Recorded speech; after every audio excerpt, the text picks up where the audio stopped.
A realidade de Deus é a consciência da verdade sobre quem é você. Isso é amor.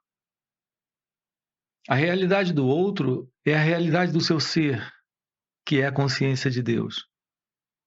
Isso é amor. Todas essas descrições teóricas, verbais, todas já que foram escritas ou faladas, não descrevem essa realidade, que é a realidade do seu ser, do amor, que é Deus. É necessário uma vivência direta disso. Nós somos muito apegados às palavras e às explicações. Então as pessoas fazem diversas perguntas e o que elas querem é uma resposta teórica, verbal.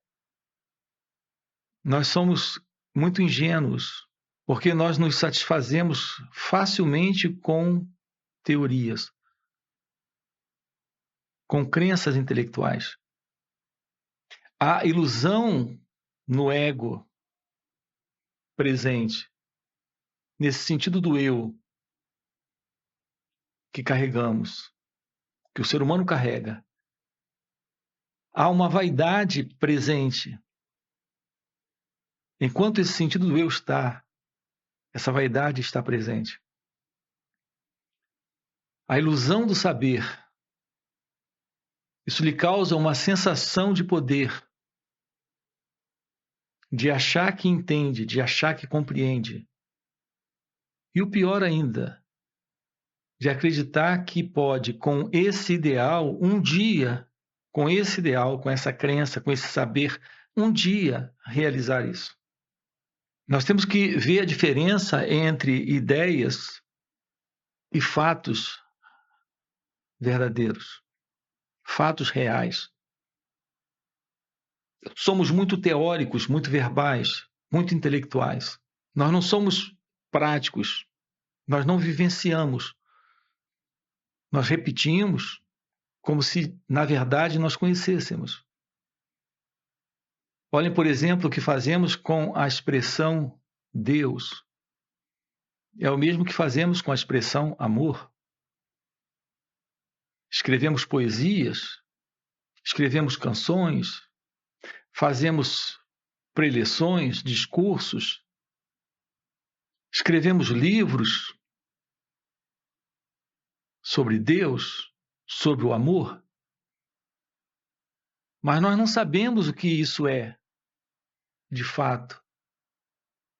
A não ser que ocorra um processo de transformação, de mudança real.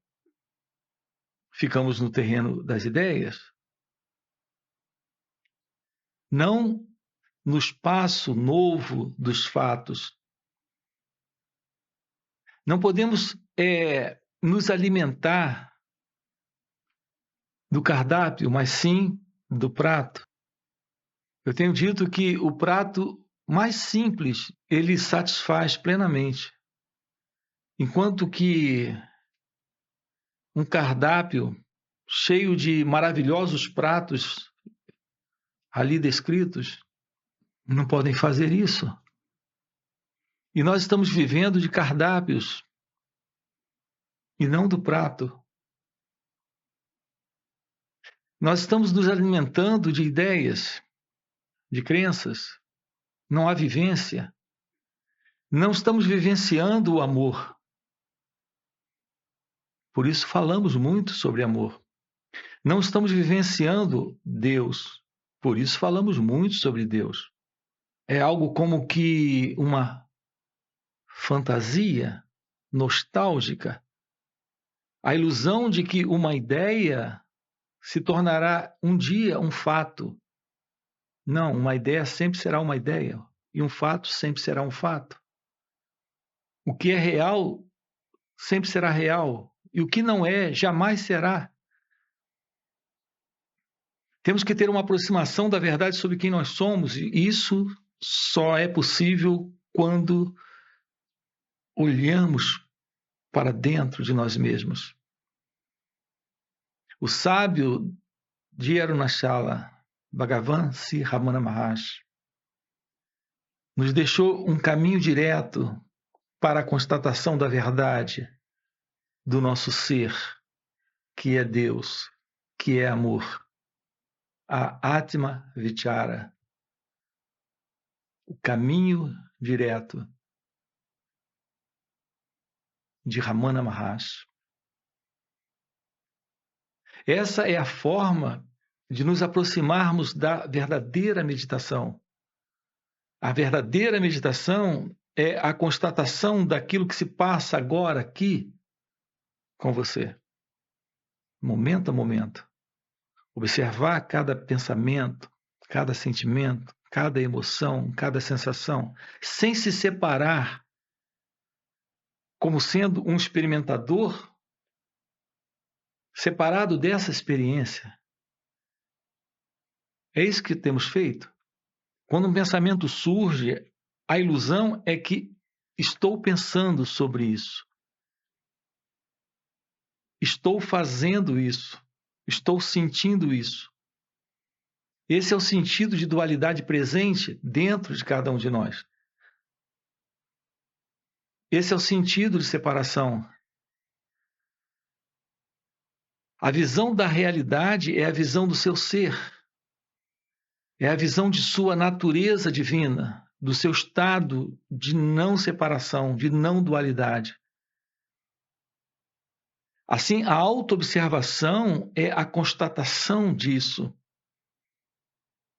Esta autoobservação é a aproximação da real meditação, da verdadeira meditação. Olhar para aquilo que você é.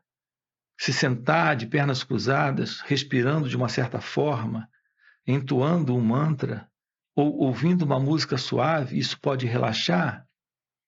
Você pode entrar até num estado de transe e ali permanecer por algum tempo. Isso é muito conhecido na yoga como o estado de laya. É um estado de transe, onde temporariamente a mente não está. Então há um relaxamento, há um descanso. Mas essa é uma forma de auto-hipnose. Isso não é meditação. As pessoas se envolvem em práticas de meditação com esse propósito: desestressar, relaxar, conciliar melhor no sono, lidar melhor com o estresse, com a ansiedade, com a depressão. E tudo isso, sim, é um maravilhoso auxílio, mas ao mesmo tempo é uma grande fuga. E é perder, assim, a oportunidade de olhar para isso que surge, para essas reações. Esse incômodo, esse desconforto psicológico do ego, que ficamos dando nomes para eles, ansiedade, depressão, fobia, angústia, ficamos nomeando, são oportunidades que temos de olhar para esses estados e perceber onde eles se sustentam. E eu posso lhes garantir, eles se sustentam na dualidade, no sentido de alguém resistindo a essa experiência. Isso é algo que está trazendo uma mensagem. A mensagem em si não importa. O que importa é a ilusão de uma identidade resistindo a essa mensagem. Essa mensagem é apenas o repertório do passado, de um condicionamento psicológico, de um padrão egóico, de algo que se repete, está aparecendo agora aqui para você, mas já apareceu para os seus antepassados, para sua mãe, para o seu pai, para sua avó, para os seus bisavós, para os que vieram antes deles. Todos viveram estados de infelicidade, de ansiedade, de medo, de angústia, de depressão, de tédio, de solidão, e agora é o seu momento. E você, como eles, também está perdendo essa oportunidade de olhar e de perceber que não existe uma identidade presente nessa memória, nesse condicionamento, que é um condicionamento egóico. Isso faz parte da estrutura da mente egóica, isso está há milênios no ser humano. Hoje nós temos nomes diferentes para estados que sempre foram conhecidos na humanidade. Analisar isso, estudar isso, entender isso, explicar isso, não interessa. O que interessa é perceber a dualidade presente, que é o aparecimento de uma identidade para resistir, para lutar contra isso e até para explicar. Notem o que estamos dizendo.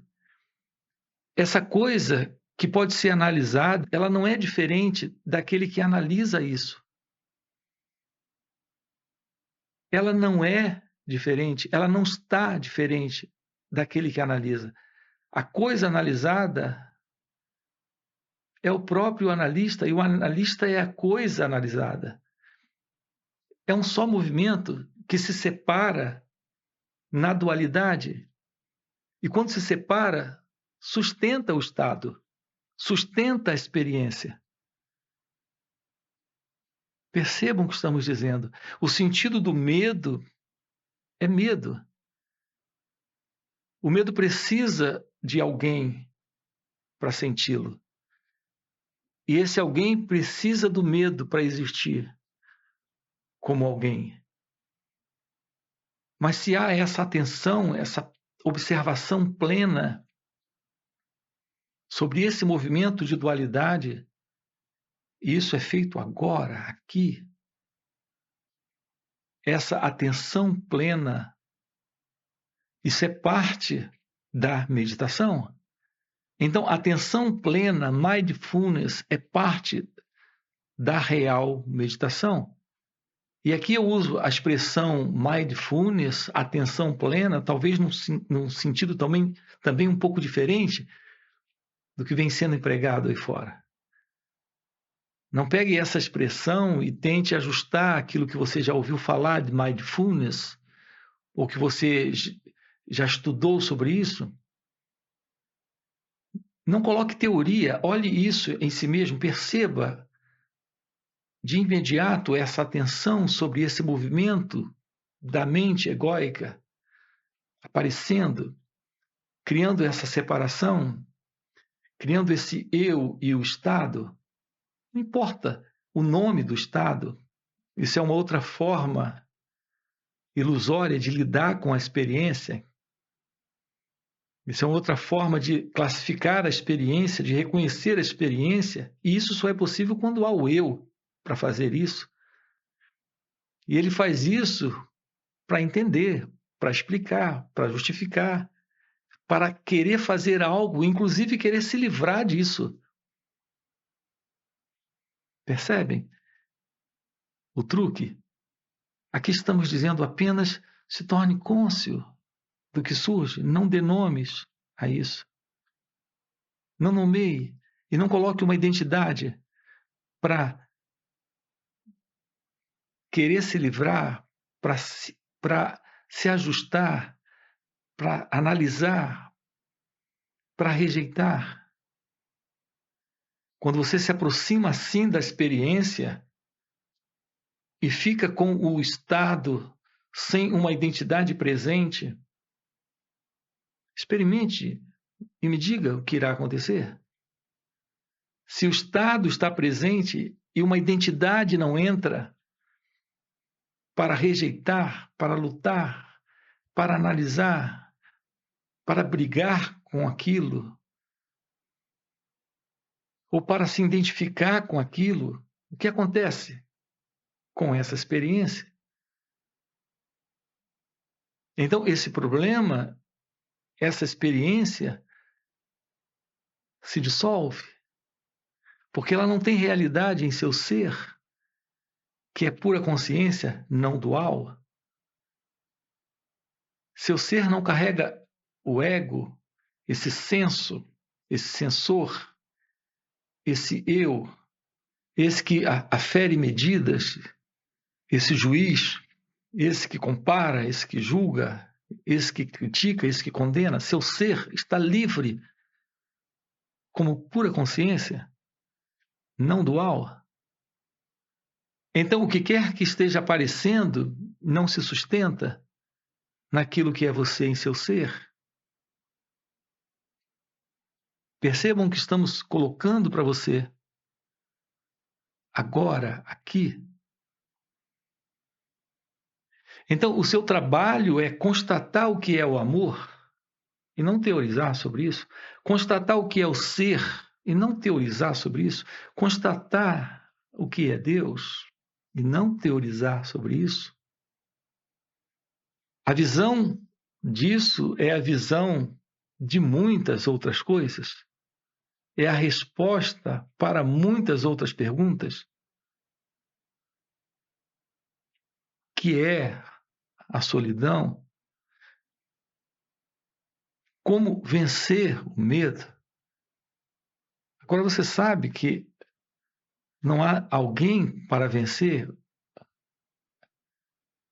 o medo. Isso é o fim do eu, do mim, do ego. E, portanto, é o fim do medo. Então, vamos investigar isso, realizar isso nessa vida. A verdade do seu ser. Isso é realizar Deus, o amor. Isso é realizar a felicidade. Isso é realizar o seu ser.